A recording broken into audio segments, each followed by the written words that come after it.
어디인지 어느 정도인지 그 땅에 대해서 우리가 좀 구체적으로 말씀을 통하여 좀 알아가기 원합니다. 먼저 4절 말씀을 보면 그 땅은 광야 레바논에서부터 큰 강 유브라데까지 헷 족속의 온 땅 그리고 해 지는 쪽 대해까지입니다. 잠시 그림을 보여주실까요? 앞에 사진을 보시면 굉장히 네네, 죄송합니다. 그림이 준비가 안 됐네요. 그 이스라엘 지도를 준비했는데 땅이 굉장히 넓습니다. 굉장히 넓은데 이 땅이 이 축복받은 땅, 젖과 꿀이 흐르는 땅은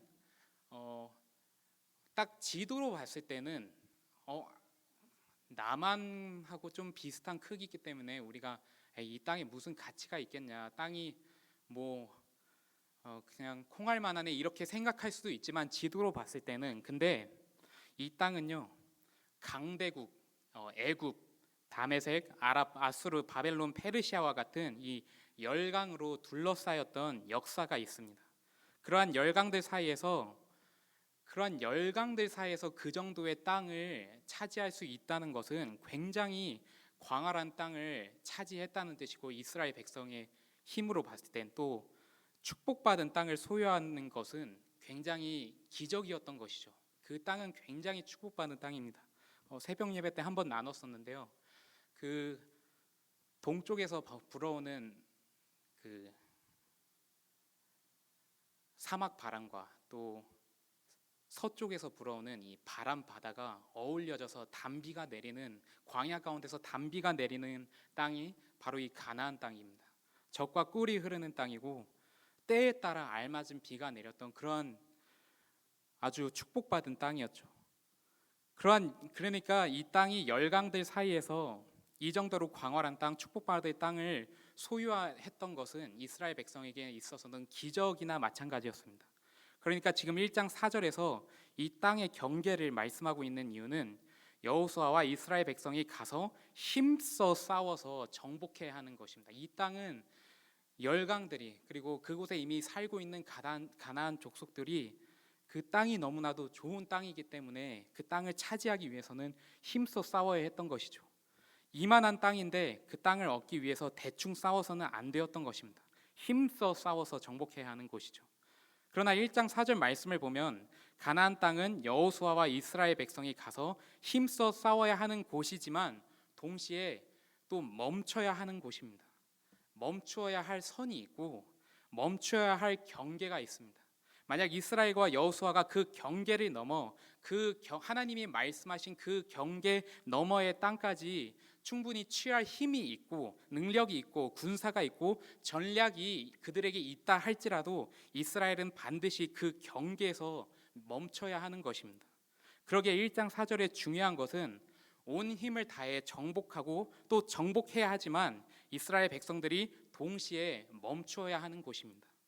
하나님께서 그 땅 너머는 이스라엘 백성에게 주지 않으셨습니다. 그러므로 자신이 어디서 멈춰야 하는지 아는 것, 이 하나님 말씀을 아는 것, 그 말씀에 또 순종하는 것, 이것이 축복입니다. 아직 멈춰야 할 선이 아닌데 멈춘다던가, 멈춰야 하는 선을 훨씬 넘었는데도 멈추지 않으면 하나님 말씀에 불순종하고 그건 축복이 아닌 것이죠. 내가 할 수 있다고 모든 것을 하면 안 되는 것입니다. 신명기 2장 4절부터 5절에서 하나님은 이스라엘 백성에게 이렇게 말씀하십니다. 너는 또 백성에게 명령하여 이르기를 너희는 세일에 거주하는 너희 동족 에서의 자손이 사는 지역으로 지날진대 그들이 너희를 두려워하리니 너희는 스스로 깊이 삼가고 그들과 다투지 말라. 그들의 땅은 한 발자국도 너희에게 주지 아니하리니 이는 내가 세일산을 에서에게 기업으로 주었음이라. 에서의 자손은 에돔 족속입니다. 이곳 세일산은 가나안으로부터 남쪽에 있는 땅입니다. 그러므로 이스라엘이 아무리 그 세일산을, 그 에돔을 점령할 군사력과 무기와 힘과 이 전략이 모든 것이 갖춰져 있다 할지라도 절대 이스라엘은 에돔을 건드리면 안 됩니다. 왜냐하면 그것이 하나님의 말씀이기 때문입니다. 신명기 2장 9절 말씀도 저희 함께 보겠습니다. 2장 9절 말씀을 보면 여호와께서 내게 이르시되 모압을 괴롭히지 말라. 그와 싸우지도 말라. 그 땅을 내가 내게 기업으로 주지 아니하리니 이는 내가 롯 자손에게 아르를 기업으로 주었음이라 라고 하나님께서 말씀하셨습니다. 아무리 이스라엘 백성의 능력이 탁월하고 군사력이 몇 배는 강해져서 다른 나라는 없는 그런 무기를 소유하게 될지라도 절대로 이 모압은 건드리면 안 되죠. 왜냐하면 하나님이 주시지 않은 땅이기 때문에 그렇습니다. 그러므로 이스라엘 백성이 알아야 하는 것은 무엇이냐면 어디까지 가며 어디에서 멈추어야 하는지를 정확히 알아야 합니다. 하나님이 주지 않으신 그 경계 너머의 땅을 탐내면 안 됩니다. 할 수 있다고 해서 하면 안 됩니다. 할 수 있다는 것은 해도 된다는 것을 의미하지 않습니다. 내가 할 수 있지만 멈추어야 하는 것입니다. 하나님의 말씀이기 때문에 그러합니다. 하나님의 말씀이기 때문에 순종해서 그리해야 하는 것입니다. 그래서 내가 멈추어야 할 때를 아는 것, 내가 취할 수 있지만 내가 가질 수 있지만 갖지 않는 것, 그것이 지혜이고 또 축복입니다. 우리가 꼭 반드시 기억해야 하는 것은 내가 취할 수 있다라는 이유로 하나님의 말씀을 무시하고 욕심으로 인하여 경계 너머의 것을 취하였을 때 반드시 그 경계 너머의 것은 나에게 반드시 그것은 저주가 됩니다.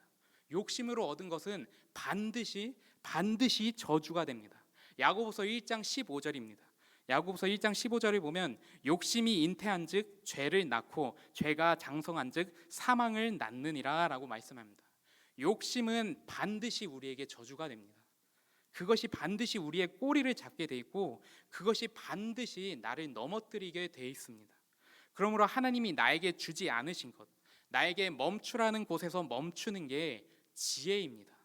손해라고 생각할 수 있고 세상적 가치관으로 봤을 때 이건 손해인데 손해가 아니라 축복입니다. 어떤 자리라 할지라도 어떤 땅이라 할지라도 어떠한 일을 진행하는 데 있어서도 멈춰야 되는 것을 우리가 알아야 합니다. 주지 않으신 것이 무엇인지 주신 것이 무엇인지 그것을 정확히 구분해야 합니다.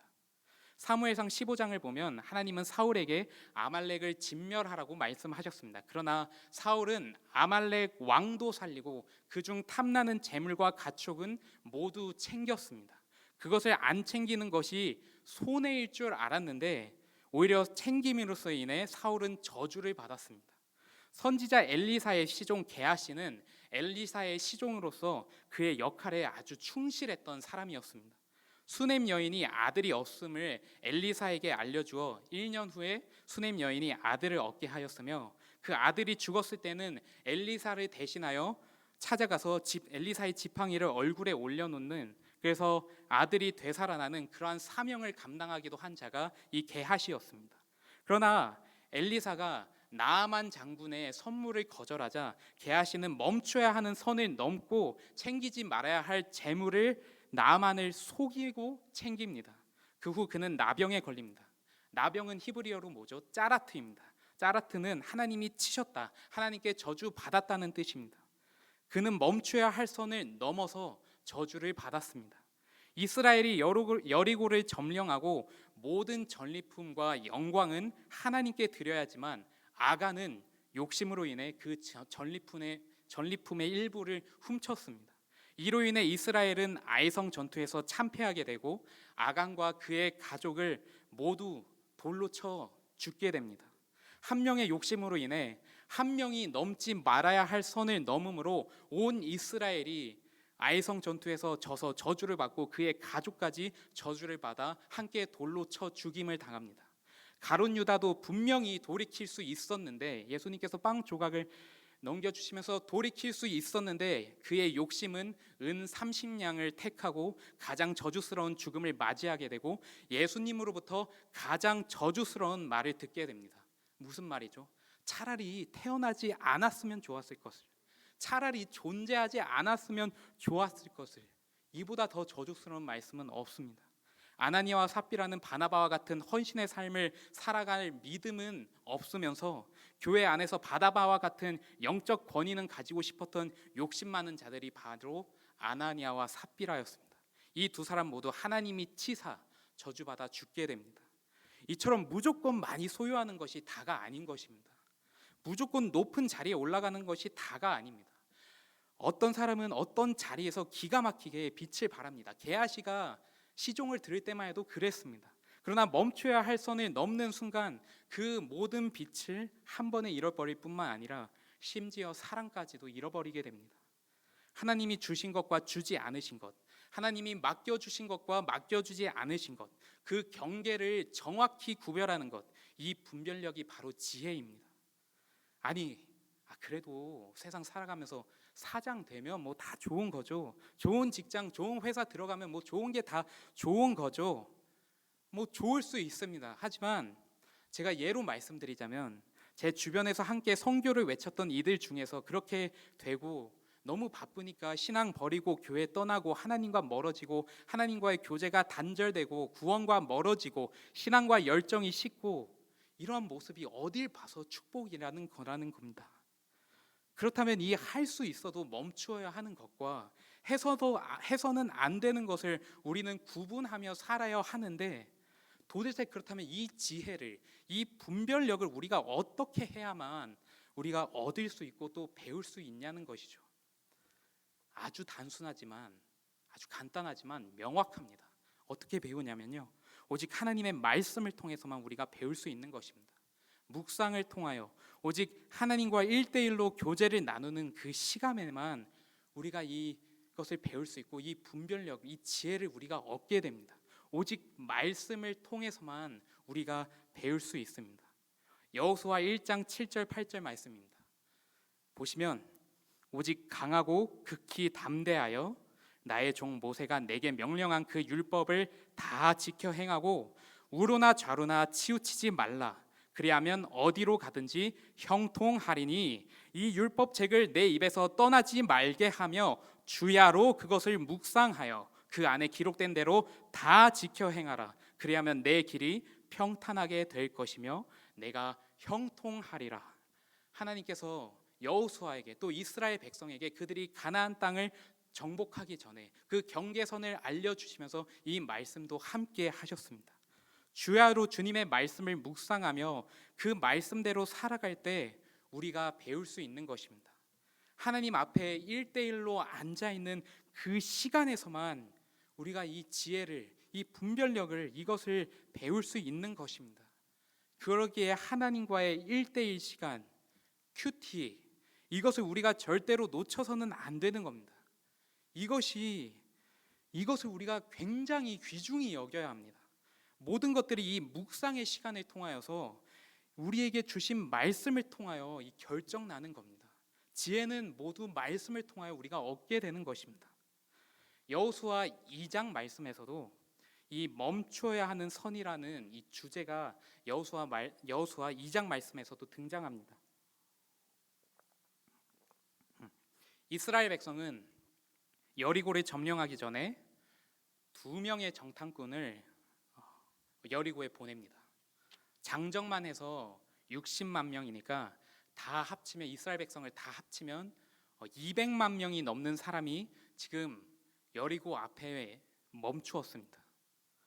그렇다면 전지전능하신 하나님께서 그들과 함께 하시는데 그들이 꼭 이렇게 200만 명이 넘는 사람이 멈추기까지 하면서 선에 멈추기까지 하면서 시간을 낭비하며 정탐꾼을 보냈어야 하냐는 것입니다. 전지전능하신 하나님이 그들과 함께 하시는데 그들이 믿음이 없어서 지금 정탐꾼 2명을 보낸 건가? 그렇게 생각할 수 있습니다. 이 200만 명의 행진이, 이 진군이 하루하루 늦춰지는 그 손실을 저희가 만약에 비용으로 따지자 보면 수억, 아니요, 수십억의 가치가 있다고 봅니다. 이건 마치 하나님이 의심스러워서 내가 담대하지 못해서 정탐꾼을 보내는 모습과도 같고 지금 멈춰야 할 타이밍이 아닌데 내가 지금 멈춰야 할 선에 서 있는 게 아닌데 멈춰 있는 것처럼 보일 수도 있습니다. 하지만 온 이스라엘이 멈춘 다음에 이 2명의 정탐꾼을 여리고에 보냈기에 그들이 2가지의 유익을 얻게 됩니다. 먼저 첫째는 2명의 정탐꾼을 통하여서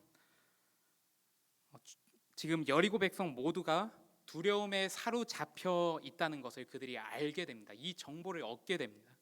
불과 38년 전만 해도 가데스 바네아에서 가나안을 눈앞에 두고 두려워했던 자들은 가나안 사람들이 아니라 이스라엘 백성들이 두려워했습니다. 그러나 지금 여리고 백성이 두려워하고 있다는 이 정보는 군사적으로 봤을 때 굉장히 귀하고 정말 기가 막힌 정보입니다. 사기를 얻게 되는 거고, 저 성벽은, 저 사람들은 내가 두려워할 대상이 아니라는 것입니다. 이것이 정탐꾼을 통하여 얻은 첫 번째 유익입니다. 그러나 더 중요한 것은 이제 두 번째 유익입니다. 두 번째 유익은 무엇이냐면, 멸망당해야 하는 그 여리고 땅에 절대로 함께 멸망당해서 안 되는 한 사람이 있다는 것을 그들이 발견하게 됩니다. 하나님의 진노와 심판이 마땅히 쏟아져야 하는 그곳에, 마땅히 심판받아 죽어야 하는 그 땅에 절대 함께 멸망해서는 안 되는 한 영혼, 천하보다 귀한 한 영혼이 있다는 것을 그들이 알게 됩니다. 그 사람이 누구죠? 바로 라합입니다. 하나님께서는 이 한 사람, 한 영혼을 위해 200만 명을 멈추게 하십니다. 그 행진을 멈추십니다.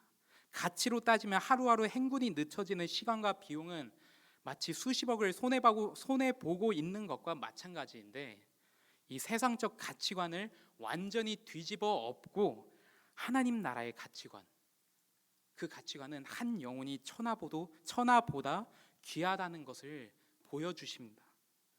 자, 그렇다면 과연 라합이 이 정도의 가치가 있는 사람이었기에, 이 정도의 대접을 받을 만한 사람, 200만 명의 행진을 멈추게 할 만한 그러한 사람이었다는 것이죠.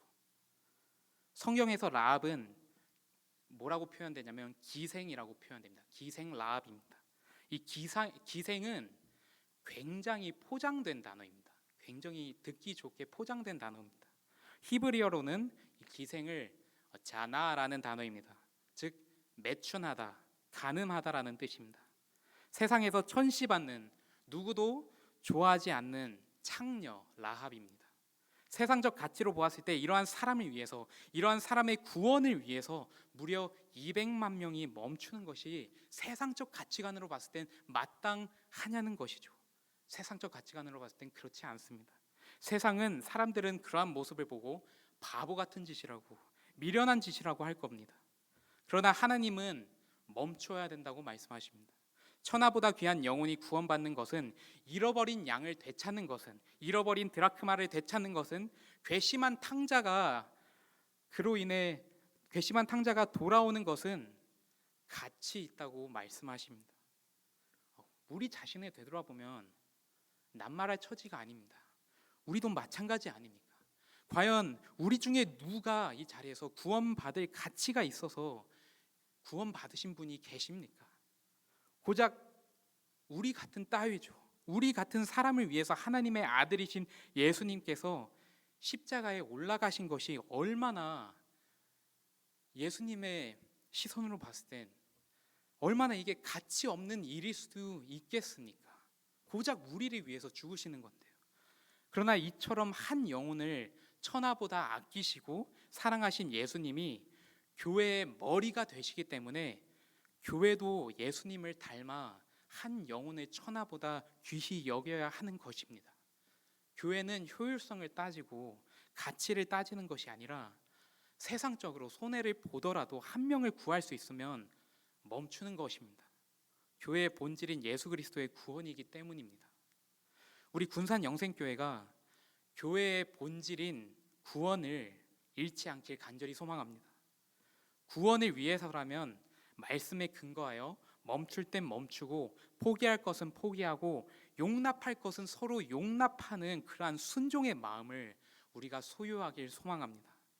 그러기에 여호수아 2장 말씀을 통해서 우리가 멈추어야 할 때와 멈춰야 할 선을 우리가 알아야 하는 것이 굉장히 중요하고, 실제로 알기만 하기보다는 멈추어야 한다면 실제로 멈추는 것이 굉장히 중요하다는 것을 우리는 2장 말씀을 통해서 깨달을 수 있습니다. 내비게이션은, 차량에 내비게이션이 달렸잖아요. 내비게이션은 우리가 목적지에 멈추도록, 그곳에 도달하도록 도와줍니다. 도착하면 더 이상 가지 말라고 합니다. 멈추라고 합니다. 우리로 하여금 멈추는 걸 도와주는데, 내비게이션의 기능은 이렇게 멈추는 것을 도와주는 것만이 아닙니다. 내비게이션의 또 하나의 기능은 우리가 아직 목적지에 도착하지 않았음을, 아직 멈추어야 할 때가 아니라는 것을 우리에게 알려줍니다. 멈춰야 하는 선은 우리로 하여금 멈추게 하는 기능도 있지만, 또 다른 기능은 바로 우리가 아직은 멈춰야 하는 도착지에 도달하지 않았음을 알려줍니다. 하나님은 이스라엘 백성에게 멈추어야 할 경계선을 알려주셨고, 그 선을 넘지 말라고 말씀하셨지만, 또 반대로 이 말씀을 보자면 이 말씀은 그 선을 넘지 말라고 경고만 하시는 것이 아니라 꼭 그 경계선까지, 멈춰야 하는 선까지 최선을 다해서 도달하라는 그러한 말씀입니다. 최선을 다해서 가나안 땅을, 그곳까지, 그 성까지 정복하라는 말씀입니다. 도중에 멈추지 말라는 말씀입니다. 이스라엘 백성의 문제는 그 말씀에 순종하지 않았기 때문에, 그 경계선까지 최선을 다하지 않았기 때문에 아직 멈출 때가 아닌데, 아직 그 선에 도달하지 못했는데 멈춰버려서 이방인들이 그 땅에 남게 되었고, 이로 인해 이스라엘 백성이 타락하게 되는 것이죠. 여호수아 3장 말씀은 드디어 이스라엘 백성이 요단강을 건너가는 장면의 말씀입니다. 요단강은 1년 내내 물이 흐르는 그러한 강이 아닙니다. 헤르몬 산이 있는데요, 이 헤르몬 산 위에는 만년설이 있습니다. 이 만년설이 1년에 한 번씩 녹습니다. 그 기간이 언제냐면 3월 달과 4월 달에 이 헤르몬 산 위에 있는 만년설이 녹습니다. 그 눈이 녹으면서 그때 많은 물이 쏟아져서 내려오는데, 이 물줄기가 바로 요단강을 이룹니다. 이 물줄기가 아주 거세고 빠릅니다. 물도 깊습니다. 이 3, 4월, 이 물이 빠르게 아주 거센 그 시기, 이 3, 4월은 곡식을 거두는 시기입니다. 여호수아 3장 14절 말씀을 보면 이스라엘 백성이 이 요단강을 건널 때가 바로 이 곡식을 거두는 시기, 물줄기가 가장 거세고 위험할 때 이스라엘 백성이 요단강을 건넙니다. 곡식을 거두는 그 시기에 요단강을 건넜다라는 겁니다. 지금 이 요단강 앞에 이스라엘 백성이 서 있는 것입니다. 당장 멈춰야 하는 선 같습니다. 멈추어야 할 때인 것 같습니다. 멈춰야 할 선이 바로 이곳이고, 3, 4월이 다 지나고 땅이 메마르면 그때 돼서야 건너야 할 것 같아 보입니다. 물은 거세고 물은 깊습니다. 물은 그리고 또 찹니다. 지금 건너가는 건 죽으라는 것과 마찬가지로 지금 보입니다. 그러나 이스라엘 백성은 그곳이 멈추어야 할 선이 아니라는 것을 깨닫습니다. 무엇을 통해서 깨닫죠? 하나님의 말씀을 통해서 올바른 분별력을 갖고 판단을 내리게 됩니다. 하나님의 말씀이 능력이 되어 그들이 담대히 우로나 좌로나 치우치지 않고 앞으로 나아가게 됩니다. 그리고 믿음으로 그들의 발을 요단강에, 그 강한 물줄기에 내딛었을 때 비로소 3, 4월임에도 불구하고 그 거센 물줄기가 흐르는 요단강은 갈라졌습니다. 그로 인해 하나님께서 영광 받으셨습니다. 생명을 위협하는 거센 물줄기와도 같은 요단강이 지금 우리의 삶을 되돌아봤을 때 이 거센, 이 생명을 위협하는 이 물줄기, 이 요단강이 마치 코로나와도 같지 않습니까? 그래서 물줄기가 강한 3, 4월이 아닌 조금 지나고 나서 강을 건너자, 지금은 때가 아닌 것 같다면서 우리가 코로나로 인하여 지금은 예배자로 설 때가 아니고 잠시 신앙을 멈추며 코로나가 잠잠해질 때까지, 우리 앞에 있는 요단강이 잠잠해질 때까지 신앙을 쉬어가야 할 때라고 생각이 들 수도 있지 않겠습니까? 예배를 쉬어가야 할 멈추는 선에 혹시 도달했다고 그렇게 생각하는 것은 아닌지 우리 자신이 되돌아봐야 하는 거죠. 한 가지 분명한 것은 예배에는 멈춰야 하는 선이 없습니다.